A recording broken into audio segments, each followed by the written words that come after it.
Halo Sivitas Akademika Undiksa, selamat datang di podcast VIP Undiksa bersama saya, Ananda Kumara, selaku host dalam podcast kita kali ini.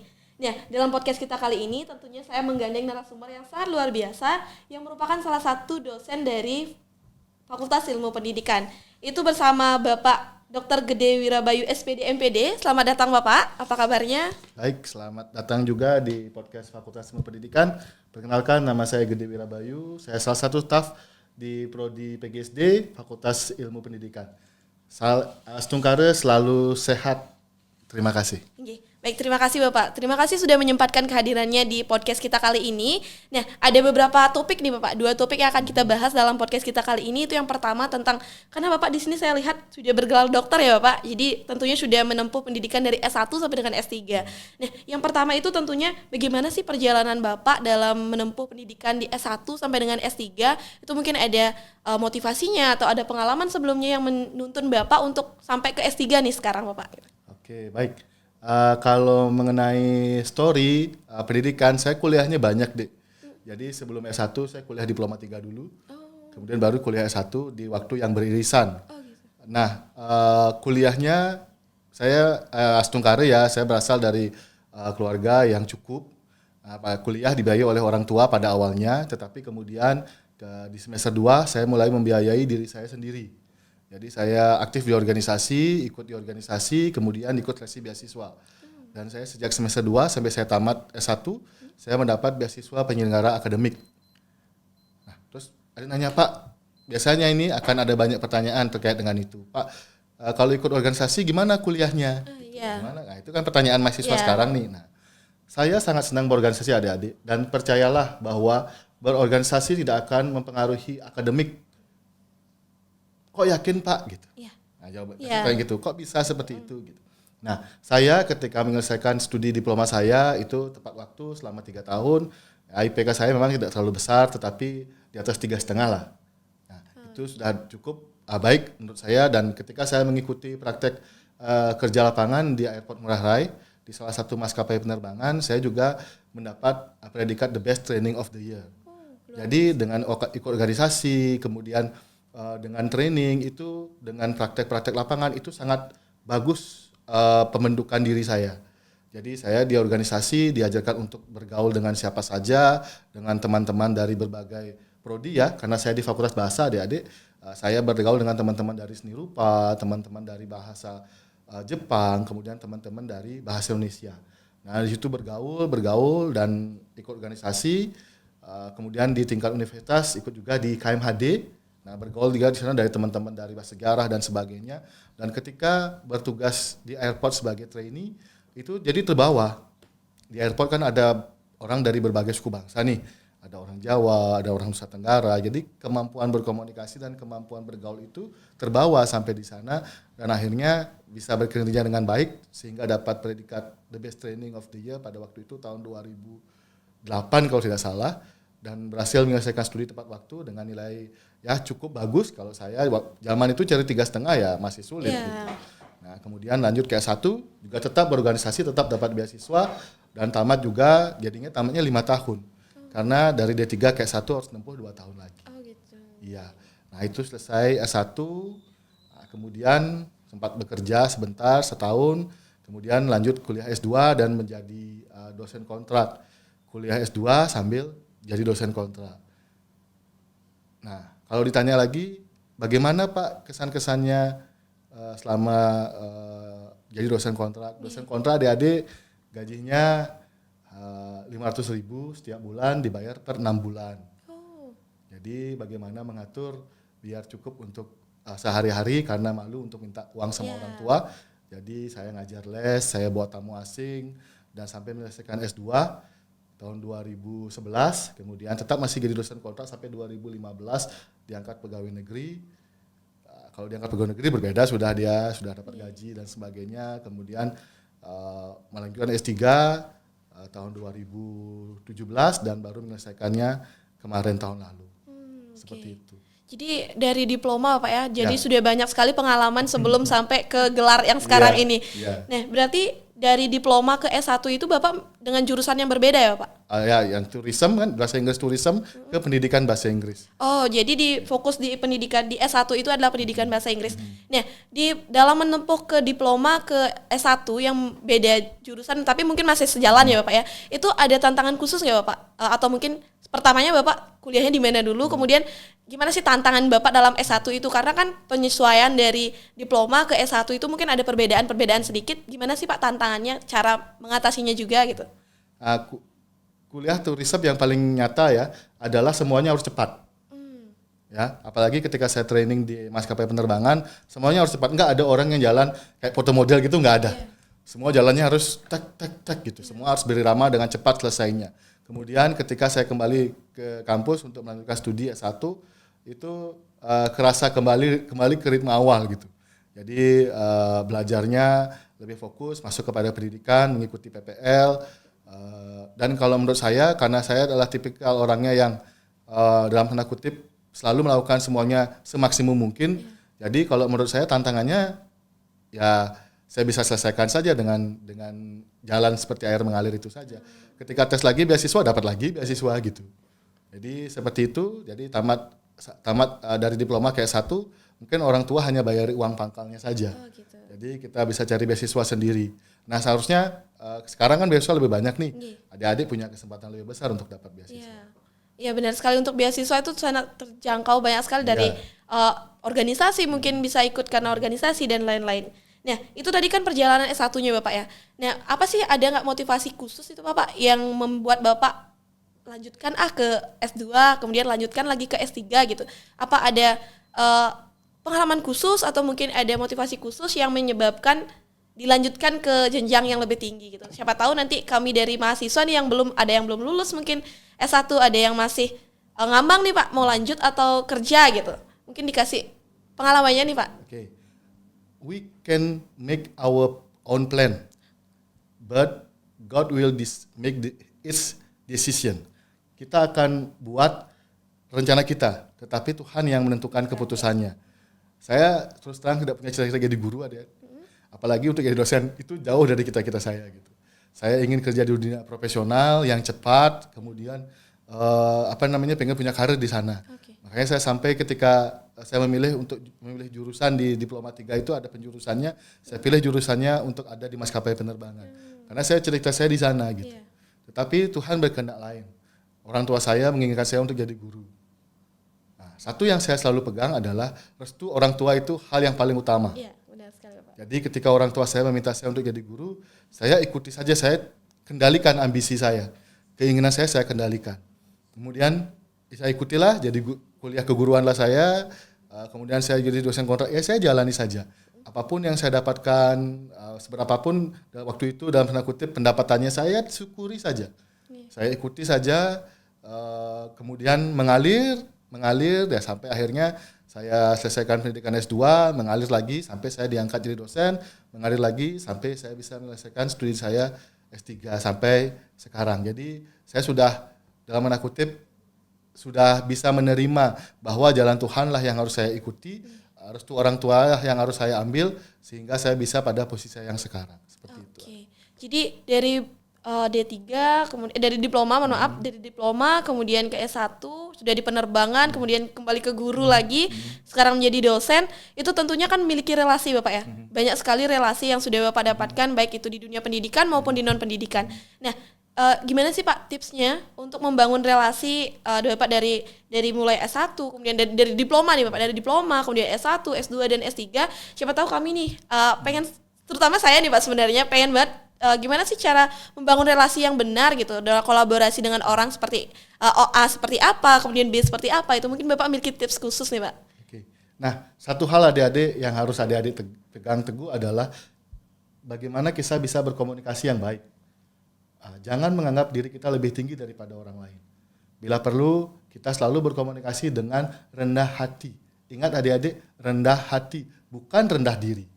Rendah hati artinya kalau ingin minta tolong sama teman, misalnya tolong saya dibantu gini atau mohon saya dibantu. Nah, kosakata itu harus selalu ada dan tidak lupa untuk mengucapkan terima kasih ketika sudah mendapatkan sesuatu dari orang lain. Itu mungkin kelihatannya sederhana, Kosakata itu sederhana, tapi kosakata itu akan membuat orang lain merasa dihargai, dan karena orang lain merasa dihargai, dia akan tetap peduli dan ingat pada kita. Itulah sebabnya kenapa saya mungkin dengan teman saya di SMA, dengan teman saya ketika kuliah, dengan teman saya apalagi ketika saya jadi dosen, kemudian saya diberikan tugas tambahan, tetap mempunyai relasi sampai sekarang. Tetap menjalin hubungan baik sampai sekarang. Kalau sampai sekarang, saya bahkan kemarin membantu teman-teman ketika saya untuk melakukan supervisi, karena tugas tambahan saya di lembaga penjaminan mutu harus melakukan supervisi ke hotel. Terus saya bilang, kalau teman-teman PKL kekurangan hotel, ini teman-teman saya yang ada di hotel. Kan saya diplomat tuh, jadi teman-teman saya banyak ada di hotel dan posisinya sekarang sudah manajer dan sebagainya. Loh, kok Bayu bisa kenal, kok Pak Bayu bisa kenal di sini? Oh, yang saya dulu di basicnya ini beli gitu. Saya bilang ini, jadi ini masih bisa dihubungi kontaknya, bilang dapat dari Bayu. Akhirnya tetap juga ada beberapa teman perhotelan masuk ke Hotel Mulia, masuk ke Ritz-Carlton dan sebagainya. Jadi itu dilakukan dengan senang hati, karena di sana di lembaga penjaminan mutu, saya selaku sekretaris pusat SDM, di sana ada teman yang sekretaris pusat PLP magang Iduka namanya kalau tidak salah. Jadi saling berkomunikasi, bertukar relasi dan sebagainya. Dan itu saya lakukan juga tidak hanya di tempat saya bertugas, tapi dengan teman-teman yang lain di organisasi. Sampai sekarang pun saya masih ada di organisasi, saya masih ada di forum alumni KMHDI, baik di Kabupaten Buleleng, di Provinsi Bali. Kemudian saya juga masih ada di bawah Yayasan Puri Kauhan Ubud, yang mungkin pernah adik-adik pernah dengar dengan Pak Ari Dwi Payana. Nah itu sering berkomunikasi, chatting, di IG, DM. Nah tetap kita menjalin komunikasi seperti itu. Jadi selain itu juga berguna buat kita, juga berguna buat yang lain seperti itu. Benar sekali Pak. Jadi penguasaan relasi itu dari komunikasi Bapak ya? Ya. Oke, pentingnya komunikasi itu untuk membangun relasi teman-teman. Mungkin itu bisa dicontoh dari Bapak narasumber kita kali ini terkait pembangunan relasi. Nah, tantangan terbesar nih Pak, yang paling besar yang pernah Bapak alami dalam dunia pendidikan dulu nih, dari jenjang pendidikan Bapak diploma, kemudian sampai sekarang S3, tantangan yang paling besar apa sih yang mungkin kayak sempat membuat Bapak ingin menyerah, atau mungkin ada di fase down, siapa tahu, atau juga ada pesan khusus nih yang ingin disampaikan kepada pendengar, terkhususnya untuk mahasiswa nih Pak, dari pengalaman pendidikan yang Bapak jalani gitu. Nah, kebetulan adik-adik kalau saya di pendidikan diploma dan pendidikan S1, sepertinya itu berjalan normal saja, tidak ada hal-hal yang terlalu menyulitkan saya, terutama karena saya selalu rela untuk menunggu dosen, kemudian untuk menunggu di kampus berlama-lama, itu saya rela gitu. Jadi itu bukan suatu hal yang sulit buat saya. Ketika kuliah S2 juga sama, nah ketika kuliah S3 saya mengalami fase down yang cukup membuat saya stuck gitu, istirahat sampai 1,5 tahun. Kenapa? Karena kebetulan mohon maaf promotor disertasi saya meninggal. Berpulang beliau, kemudian saya harus menunggu promotor yang baru, dan itu memakan waktu dan itu cukup membuat saya down. Nah, bersyukur ketika ketemu promotor yang baru, Ibu Prof. Alma Dewi, beliau sangat luar biasa mensupport saya, kalaupun akhirnya harus mengganti topik disertasi karena topiknya kan sudah lewat ya setahun, hampir 2 tahun, jadi harus mengganti topik disertasi. Saya bisa mengulang disertasi lagi dari awal dan bisa selesai kurang lebih setahun sampai setahun 3 bulan atau setahun 4 bulan. Ya walaupun lambat tapi selamat lah gitu. Nah yang pada saat pergantian itulah yang cukup membuat saya down, tetapi support yang luar biasa dari Pak Dekan, karena beliau membantu saya dalam banyak hal, uji instrumen, terkait evaluasi. Teman-teman di VIP juga luar biasa. Itulah kuncinya kenapa kita harus selalu membangun relasi, menjaga sahabat baik dengan teman, dan selalu lagi ingat, jangan pernah kita menganggap diri kita lebih tinggi. Nah, jadi ketika kita menganggap diri kita itu sama, kita selalu berkomunikasi dengan rendah hati, maka selalu teman-teman kita itu akan dekat dengan kita, sukarela untuk membantu. Nah, tapi ingat juga, kita harus juga melakukan hal yang sama. Kalau teman-teman kita sukarela, kita juga harus sukarela. Nah, itu yang paling penting. Dan satu lagi yang selalu saya tekankan buat adik-adik, tidak perlu takut berorganisasi. Kalau di kampus ya, Pak Rektor, Pak Wayan Lasmawan sekarang, Prof. Wayan Lasmawan sekarang, kemudian Prof. Jampal, itu semua orang organisasi. Kalau di VIP, Pak Dekan, itu orang organisasi, Pak Astawan, Pak Astawan lagi bahkan yang paling melekat dengan saya ketika beliau ketua KMHD, saya adalah MPO-nya KMHD. Kemudian ketika beliau wakil ketua Badan Eksekutif Mahasiswa, saya adalah sekretaris Badan Eksekutif Mahasiswa. Jadi kami itu 11-12 lah, di mana-mana sering bersama. Itu yang paling saya ingat sekali. Kalau seniornya Pak Aditya. Pak Aditya seniornya di Badan Eksekutif Mahasiswa. Bu Trini juga seniornya di Badan Eksekutif Mahasiswa, kemudian Pak Citra di Senat Fakultas, beliau pada waktu itu, Pak Marguni juga ada di Senat Fakultas. Jadi kalau saya sebutkan mungkin hampir semua dosennya itu berasal dari semua aktivis-aktivis mahasiswa. Karena dalam tanda kutip ketika menjadi aktivis, satu hal yang lebih yang dimiliki adalah kemampuan bersosialisasi dan dapat bonus adik-adik, kedekatan dengan dosen. Karena dosen pasti akan sering minta bantuan dan kita juga dalam tanda kutip, ya walaupun kita repot ya, dimintain bantuan, tapi kita akan dapat nilai yang lebih, pasti diperhatikan. Benar. Tidak mungkin tidak. Itu. Karena mungkin dari organisasi itu, apalagi di organisasi kan ada yang namanya pembimbing Bapak ya. Di sana yang membimbing itu kan dosen. Jadi kedekatan antara mahasiswa dan dosen itu dalam tanda kutip untuk akademis ya Bapak ya. Jadi bukan untuk hal-hal yang lain gitu. Jadi relasi kita jadi lebih luas, tidak hanya dengan mahasiswa saja. Nah, tadi saya dengar kan ada titik down-nya Bapak nih Pak. Kemudian gimana di titik down Bapak itu kan tentunya sudah dengan kehidupan yang berbeda ya Pak, tidak lagi sendiri, mungkin sudah berkeluarga atau mungkin sudah ada kesibukan lain sebagai dosen. Nah, di sana bagaimana sih Bapak menjaga keseimbangan Bapak, keseimbangan antara kehidupan pribadi Bapak, kemudian studi dan juga pekerjaan yang selama perjalanan pendidikan Bapak itu. Nah, atau ada strategi atau mungkin rutinitas khusus yang Bapak laksanakan untuk menyeimbangkan antara rutinitas tersebut itu Bapak? Kalau saya kan karena pada waktu studi S3 sudah menikah, sudah ada anak, ada istri. Saya itu orangnya begini, anak sama istri saya tak boleh terbebani oleh beban saya. Jadi tidak perlu tahu lah gitu. Saya jalani semuanya secara mandiri. Kemudian cara saya untuk melakukan refreshing biasanya yang paling menyenangkan adalah saya bersepeda. Saya mengayuh sepeda saya ajaki teman-teman. Kalau teman-teman sedang sibuk, saya jalan aja sendiri ke Lovina yang paling sering, kemudian ke PP, karena buat saya bersepeda itu selain kita bisa melihat ke sana kemari, melihat kehidupan yang sedang berjalan pada waktu itu, kita juga bisa melemaskan saraf lah gitu dengan bersepeda. Itu yang membuat saya jauh lebih rileks. Di samping itu, karena saya begini, saya adalah orang yang takut untuk ngomong dengan orang terlalu intens.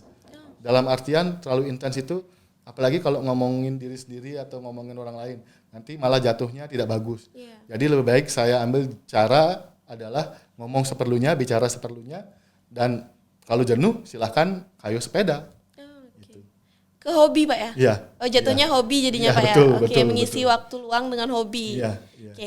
Nah, jadi kan Bapak juga mengungkit tentang organisasi, kemudian komunikasi antara Bapak dengan orang luar yang melalui Instagram, DM Instagram. Nah, itu kan masuk ke media sosial ya Bapak ya. Nah, di sini sedikit juga tema kita tentang media sosial ya Pak.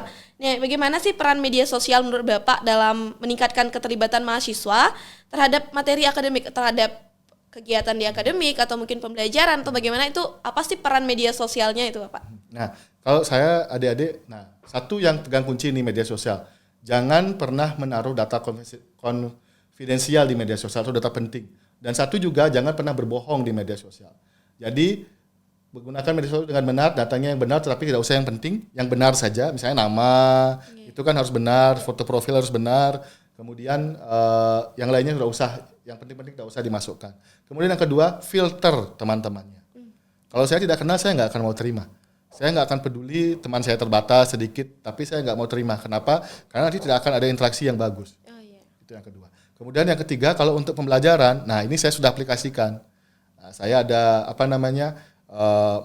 menfilter video-video pembelajaran khususnya bahasa Inggris yang saya gunakan untuk membantu pembelajaran saya ketika mengajar, apalagi kemarin ketika pandemi. Itu sangat luar biasa membantu. Kemudian kalau saya memang membatasi diri adik-adik.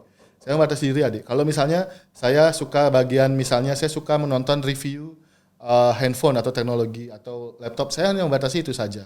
Kemudian kalau untuk pendidikannya, saya membatasi untuk how to teaching and learning English in the elementary school. Jadi saya membatasi untuk itu saja. Jadi ketika saya membatasi itu, maka saya tidak akan terkontaminasi hal yang lain. Nah itu juga adik-adik penting. Memfilter Iya, membatasi, memfilter. Nah juga adik-adik perlu ingat, ya media sosial itu hal yang bagus untuk bersosialisasi, tapi kadang juga bisa membunuh kita kalau kita salah menggunakannya. Ya, tidak salah kita menerima teman, kemudian salah kita menonton hal-hal yang tidak seharusnya kita tonton, itu jadi akan merusak diri kita sendiri. Jadi harus betul-betul difilter dan harus betul-betul cari hal yang bermanfaat buat kita. Kalau saya rasa itulah sebenarnya fungsi media sosial itu yang benar. Nah, banyak mahasiswa, banyak kasus juga ketika saya masih jadi pembimbing kemahasiswaan adik, kira-kira sampai tahun 2019, banyak juga mahasiswa yang suka curhat di media sosial, suka chat di inbox, sharing pengalamannya di kampus, bahkan sharing pengalaman yang dia alami di rumahnya. Itu saya banyak gunakan untuk dalam tanda kutip memberikan masukan, saran dan nasihat. Bahkan saya dalam tanda kutip saya pernah ini melakukan konseling gitu terhadap mahasiswa saya yang lagi broken gitu. Lagi broken, ayahnya meninggal, hanya masih ada ibunya berjualan di pasar, dia mengungkapkan dia kesulitan biaya dan sebagainya. Saya tanya mau aktif organisasi nggak? Mau Pak, saya mau ikut lomba ini Kak, mau Pak. Jadi dia ikut lomba sampai lulus PIMNAS, kemudian karena dia dikasih beasiswa dan sebagainya, dan akhirnya bisa menyelesaikan kuliah. Bahkan karena ketika terus berkomunikasi, sampai akhirnya sekarang dia sudah diangkat menjadi P3K, sudah menikah, sudah berkeluarga, dan sudah berhasil lah kalau menurut saya. Nah itu merupakan kebanggaan buat diri saya sendiri, karena saya bisa membimbing mahasiswa saat dia bingung, saya bisa memberikan jalan keluar dan bisa memandu mahasiswa tersebut sampai ya kalau sudah berumah tangga kan sudah dewasa, dan saya anggap itu sudah berhasil. Nah, seperti itu fungsi media sosial buat saya. Ya, berarti dari hal kecil loh ya, dari mulai hanya curhat aja nih, dari mulai memberikan konseling sampai dia sudah berhasil sekarang. Jadi itu menjadi salah satu fungsi positifnya berarti ya, manfaat positif dari penggunaan media sosial. Nah tadi itu kan untuk di konseling ya Bapak ya, jadi ada fungsi untuk konseling juga media sosial, untuk pendidikan juga. Nah menurut Bapak, apakah media sosial ini menjadi alat bantu yang efektif Bapak untuk proses pembelajaran terutamanya di dalam kelas, mungkin untuk dari jenjang sekolah dasar, menengah, sampai yang ke universitas itu? Oke. Saya pernah penelitian nih di salah satu sekolah dasar yang boleh dibilang terdepan lah di Kabupaten Buleleng. Penelitian saya di kelas 2. Saya meneliti sebenarnya tentang bahasa Inggris permulaan.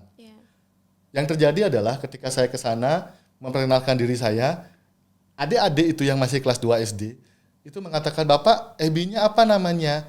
Temannya berapa?" Saya punya FB, Pak, teman saya sudah 2.000. Bayangin aja adik, kelas 2 SD, teman FB-nya sudah 2.000. Berarti sekian dahsyatnya itu media sosial.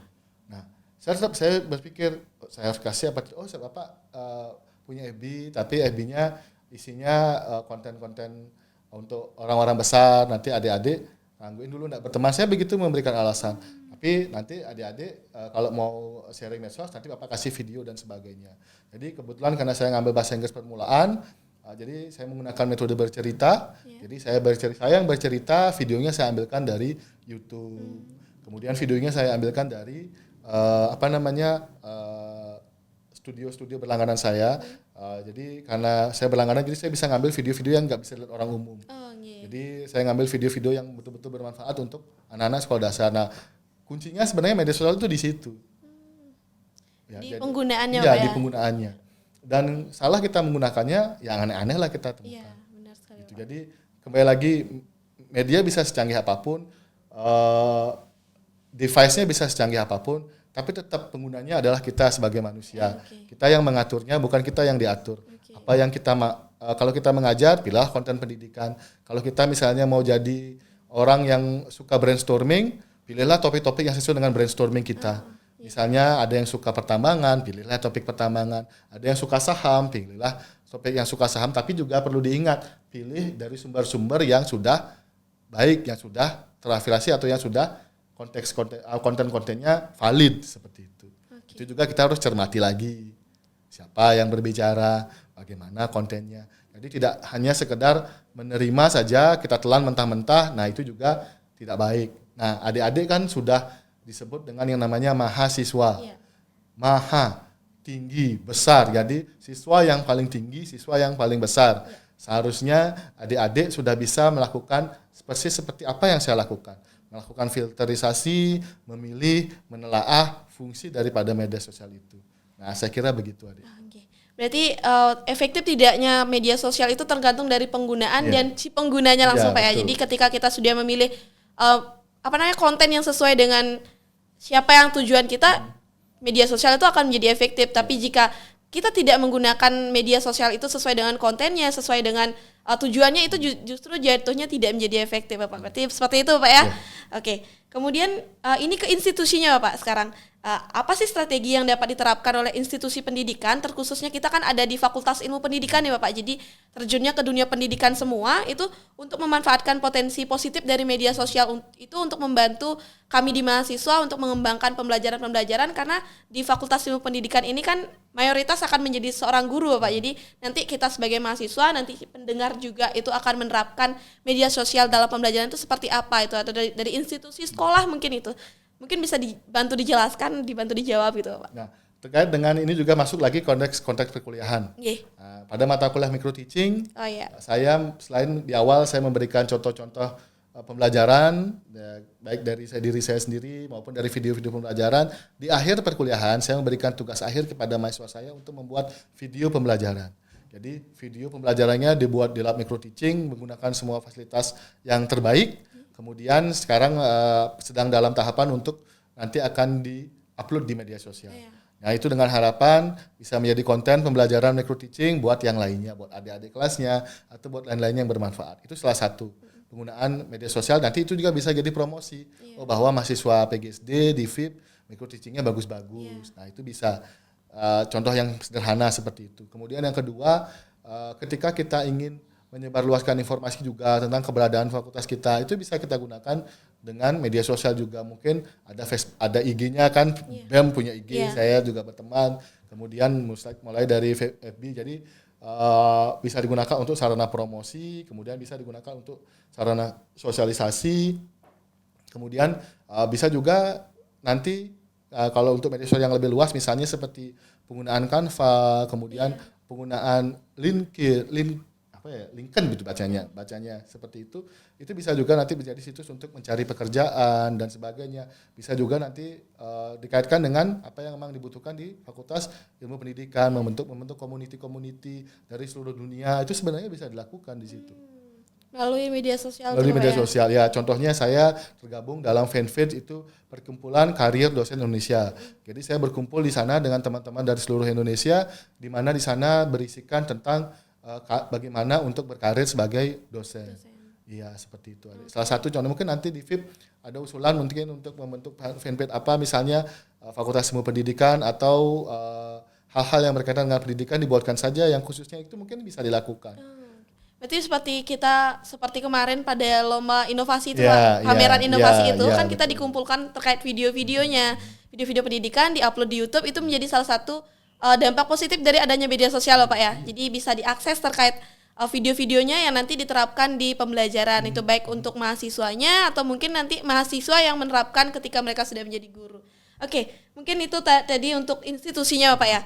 Nah sekarang menurut Bapak sendiri, apakah ada nggak sih potensi atau resiko dari penggunaan media sosial untuk pembelajaran atau pembelajaran di sekolah dasar, kemudian di menengah ataupun untuk di mahasiswa sendiri, karena kan di tingkat rendah untuk sekolah dasar itu kan belum bisa yang namanya memfilter Bapak. Harus yang mengajarkan yang memfilter. Sedangkan kami di mahasiswa itu sudah bisa memfilter sendiri. Namun masih saja ada resiko-resikonya dari penggunaan media sosial itu. Nah, menurut Bapak resiko yang paling besar ketika bisa muncul dari penggunaan media sosial itu bagaimana, dan mungkin langsung ke solusinya yang bisa Bapak berikan seperti itu, Bapak. Baik, risiko yang paling besar itu adalah miss atau belum tentu informasi yang diberikan itu benar.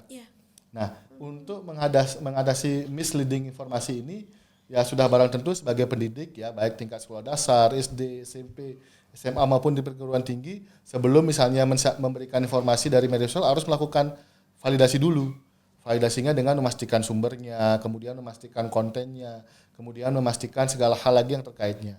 Contohnya misalnya kalau saya terkait dengan bahasa Inggris, saya harus memastikan bahwa pronunciation dari video yang akan saya share itu sudah betul. Kemudian saya juga memastikan apakah dia menggunakan style British atau style Amerika atau style Australia. Nah itu saya juga harus bisa memastikan agar nanti saya tidak salah memberikan contoh. Kemudian saya juga harus bisa memastikan ketika video yang saya berikan itu ada unsur kekerasannya atau tidak, ada unsur kata-kata yang memang untuk orang dewasa atau sudah terfilter atau tidak, itu saya juga harus memastikan. Jadi segala hal itu sebenarnya kuncinya ada pada diri pengguna sebelum melakukan lagi distribusi terhadap konten-konten di media sosial.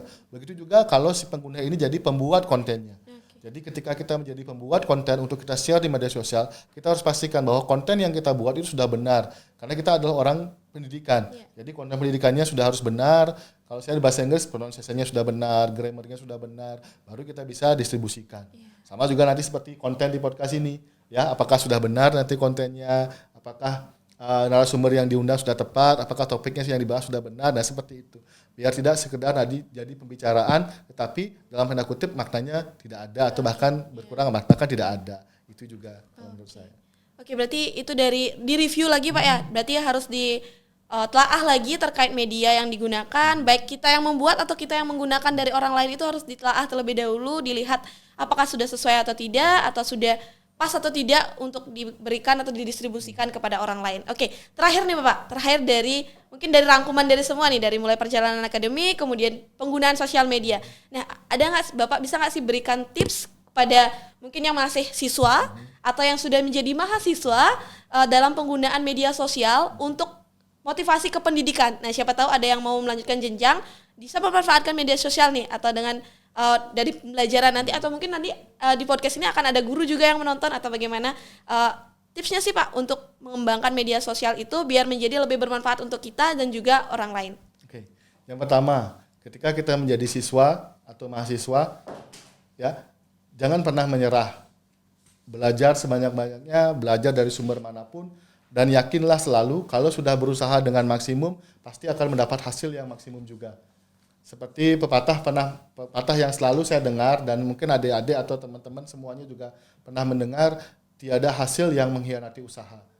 Itu yang pertama. Kemudian yang kedua, terkait dengan penggunaan media sosial, mari kita bijak menggunakan media sosial, lakukan telaah lebih dulu, lakukan filterisasi lebih dulu sebagai pendidik sebelum kita melakukan juga penggunaan dari media sosial itu khusus untuk sebagai media perantara dalam konten-konten pembelajaran yang akan kita gunakan di kelas kita masing-masing.